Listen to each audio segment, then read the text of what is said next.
Hello, friends. Welcome to Creative Medicine.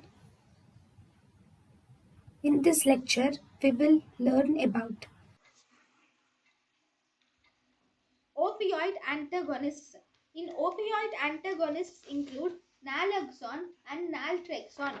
Naloxone is most commonly used opioid antagonist, but the half-life is just 1 hour. So naloxone is used for opioid poisoning.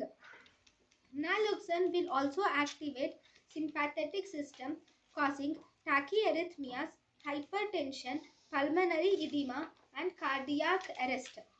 Naltrexone. Naltrexone is longer acting. These are longer acting.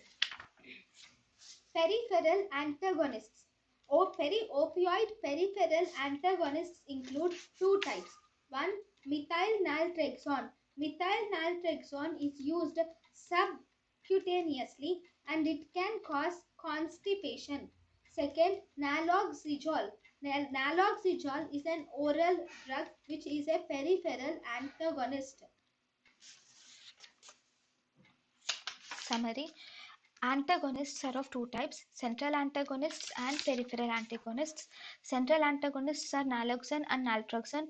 Naloxone is most commonly used and it has a disadvantage that its half-life is only 1 hour. It activates sympathetic system and thus causing tachycardia, hypertension and pulmonary edema, and it can cause cardiac arrest also. Naltrexone is a longer-acting opioid antagonist. Peripheral antagonists are methyl naltrexone and naloxegol. Methyl naltrexone causes constipation and it is a subcutaneous dosage, whereas naloxegol can be used as oral dosage. thank you and thank you for watching.